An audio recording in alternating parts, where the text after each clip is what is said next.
हमारे देश की सबसे दिलचस्प चुनावी लड़ाई दिल्ली में होने वाली है। कल कांग्रेस ने कन्हैया कुमार को नॉर्थ ईस्ट दिल्ली से लोकसभा चुनाव का उम्मीदवार घोषित कर दिया। कन्हैया के विरुद्ध बीजेपी की ओर से हमले तुरंत शुरू हो गए। जुबानी युद्ध पर जाने से पहले आपको इन दोनों के बारे में दिलचस्प जानकारी हम दे दें। कन्हैया कुमार और मनोज तिवारी दोनों यहां पर आपके सामने हैं। करीब 28% इस सीट पर पूर्वांचली रहते हैं, पूर्वांचल के लोग। और बीजेपी ने जहां वाराणसी में जन्मे मनोज तिवारी को फिर से उम्मीदवार बना दिया है, तो कांग्रेस ने कन्हैया कुमार बिहार के बेगूसराय की बीहट में जन्मे हैं। शिक्षा की बात करें तो मनोज तिवारी ने जहां बीएचयू से मास्टर्स इन फिजिकल एजुकेशन की डिग्री हासिल की है, तो कन्हैया दिल्ली की जेएनयू जवाहरलाल नेहरू यूनिवर्सिटी से पीएचडी कर चुके हैं। दोनों ही अपना पहला चुनाव हार गए थे। मनोज तिवारी ने 2009 का चुनाव गोरखपुर से योगी आदित्यनाथ के विरुद्ध समाजवादी पार्टी के टिकट पर लड़ा था और चुनाव हारे। वहीं कन्हैया ने 2019 का लोकसभा चुनाव बेगूसराय से गिरिराज सिंह के विरुद्ध लड़ा था और उनकी हार हुई थी, लेकिन उसके बाद मनोज तिवारी 2 बार से इसी सीट से दिल्ली से सांसद हैं। और आइए अब हम आपको बताते हैं कन्हैया कुमार का नाम कैसे फाइनल किया कांग्रेस पार्टी ने। हमारे सूत्र ये बताते हैं कि कन्हैया कुमार के पक्ष में राहुल गांधी डटे रहे। हालांकि दिल्ली प्रदेश कांग्रेस के अध्यक्ष अरविंदर सिंह लवली खुद नॉर्थ ईस्ट दिल्ली सीट से लड़ना चाहते थे। स्क्रीनिंग कमेटी ने उनका नाम आगे भी बढ़ा दिया था, लेकिन कांग्रेस जब बेगूसराय सीट कन्हैया के लिए हासिल नहीं कर सकी तो बात फिर से वहीं की वहीं आ गई। फिर कन्हैया का नाम दिल्ली के लिए आया। राहुल गांधी ने ये नाम आगे बढ़ाया और राहुल गांधी चाहते थे कि कन्हैया दिल्ली से चुनाव लड़ें। इसके बाद अरविंदर सिंह लवली को दिल्ली के प्रभारी दीपक बाबरिया ने दावेदारी छोड़ने और दिल्ली में संयोजन पर ध्यान देने के लिए कहा, क्योंकि वो अध्यक्ष बन चुके थे। इस तरह से कन्हैया कुमार का नाम मनोज तिवारी के विरुद्ध फाइनल हुआ और अब दोनों के बीच जुबानी युद्ध जबरदस्त शुरू हो चुका है। हम तो अपनी तैयारी में लगे हुए हैं और कोई ना कोई तो आना ही था, तो लेकिन एक जरूर कांग्रेस ने जो अपनी मानसिकता दिखाई है कि कांग्रेस को अपनी पार्टी में कोई ऐसा एक व्यक्ति नहीं मिला जो देश का सम्मान करता हो, जो सेना का सम्मान करता हो, जो भारत की संस्कृति का सम्मान करता हो। ऐसा एक भी व्यक्ति नहीं मिला।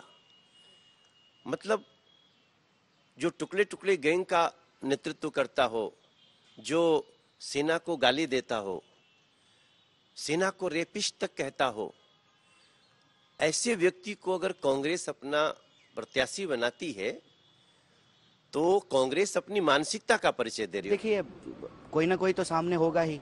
जब चुनाव हो रहा है, इट्स लाइक कि जब कोई टूर्नामेंट होता है, कोई गेम होता है तो 2 टीम होती है, तो कोई ना कोई तो सामने होता ही। मेरे ख्याल से व्यक्ति महत्वपूर्ण नहीं होता है, विचार महत्वपूर्ण होता है, मुद्दा महत्वपूर्ण होता है। 10 साल से वो सांसद हैं, तो वो बताएं नॉर्थ ईस्ट की जनता को, नॉर्थ ईस्ट दिल्ली की जनता को कि 10 साल में उन्होंने क्या किया है, और जनता तय करेगी कि जो वो कह रहे हैं अगर वो सच है, उन्होंने जो काम किया है, तो उनको अपना समर्थन और आशीर्वाद देगी। मुझे लगता है कि दिल्ली में भाजपा जो है कोई काम नहीं करती है। सिर्फ और सिर्फ जो इंडिया ब्लॉक की पार्टियां हैं उनको परेशान करना, तंग करना। जैसा कि आप जानते हैं कि दिल्ली के चुने हुए मुख्यमंत्री को बिला वजह जो है जेल में डाल दिया गया है, कई मंत्रियों को जेल में डाल दिया गया है। तो जो एक चुनी हुई सरकार है उसको अस्थिर करने का प्रयास किया जा रहा है। तो कहीं ना कहीं ये दिल्ली का अपमान है, दिल्ली के आम लोगों का अपमान है। दिल्ली के अंदर जो लोकतांत्रिक प्रक्रिया है उसका मजाक उड़ाया गया है। मुझे लगता है कि इन चीज़ों का सवाल जो है, इन चीज़ों पर जनता जरूर पूछेगी और इसका जवाब जो है माननीय सांसद जी को देना पड़ेगा। मेरे विश्वास के साथ कह सकता हूं कि आज दिल्ली और देश का जो कांग्रेस का कार्यकर्ता होगा, जो आम आदमी पार्टी का कार्यकर्ता होगा, आज निराश होकर के बैठ गया होगा। लोकतंत्र में चुनाव तो कोई भी प्रत्याशी बन के आ सकता है, तो कांग्रेस ने अपनी मानसिकता दिखाई है और मेरा मानना है कि अब जो भी आएगा हमारा क्षेत्र में, जब तो 14,600 करोड़ का काम, 14,600 करोड़ का काम वो देखेगा। पहली बार मेट्रो कैसे आई, पहली बार एलिवेटेड रोड कैसे बना, पहली बार सेंट्रल स्कूल कैसे बना, पहली बार रेलवे स्टेशन कैसे बना, पहली बार रिवर फ्रंट कैसे बन रहा है, पहली बार हमारे क्षेत्र के बड़े बड़े जो चौराहे जाम होते थे वो कैसे निर्बाध गति से चल रहे हैं। जो आएगा देखिएगा। राजनीतिक जानकार और गलियारों में ये चल रहा है कि पूर्वांचली बनाम पूर्वांचली को टिकट दिया गया। देखिए, अब इसमें कोई ये लाइन अभी हम जितना सोशल मीडिया पे पढ़ रहे हैं, जो भी जिसको जो चलाना है चलाए, लेकिन पूर्वांचली बड़ा गौरवशाली होता है। पूर्वांचली सेना के सम्मान के लिए अपनी जान दे सकता है। पूर्वांचली कभी सेना को गाली नहीं दे सकता। पूर्वांचली कभी देश को बांटने की बात नहीं कर सकता। अब देखिए, जब चीफ ही ऐसी बात करेंगे तो स्वाभाविक रूप से जो है उनके बाकी कमांडर जो हैं वो वही भाषा बोलेंगे। तो मैं यही कह रहा हूं कि प्रधानमंत्री हों या भाजपा के कोई भी नेता हों, आज उनके पास कोई एजेंडा नहीं है। वो ये बताने में सक्षम नहीं है कि 10 साल में उन्होंने देश के लिए क्या किया है, दिल्ली के लिए उन्होंने क्या किया है। दूसरी कन्हैया कुमार ने अपना पहला चुनाव 2019 में लड़ा था। वो बिहार के बेगूसराय से सीपीआई की टिकट पर लोकसभा चुनाव में बीजेपी के गिरिराज सिंह को उस समय चुनौती दे रहे थे, लेकिन गिरिराज सिंह ने उन्हें 4 लाख से भी अधिक वोटों के अंतर से हराया था।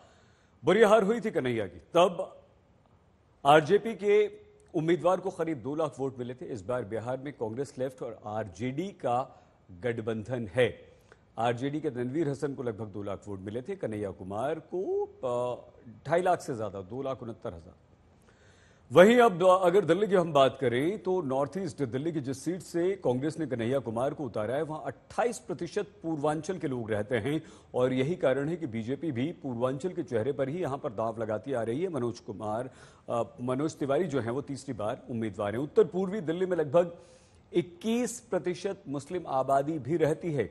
अनुसूचित जाति यानी कि एससी के 16.3%, ब्राह्मण 11.61%, वैश्य 4.68%, पंजाबी 4%, गुर्जर 7.57% और ओबीसी 21.75 की हिस्सेदारी इस नॉर्थ ईस्ट दिल्ली की सीट पर रखते हैं। तो पूर्वांचल फैक्टर यहां पर सबसे ज्यादा महत्वपूर्ण है, क्योंकि 28% वोट अकेले यहां पर पूर्वांचल के रहने वाले लोगों के हैं। तो बेगूसराय में कन्हैया कुमार को 4 लाख से भी अधिक वोटों से हरा चुके केंद्रीय मंत्री गिरिराज सिंह ने कन्हैया को रिजेक्टेड बता दिया है। कांग्रेस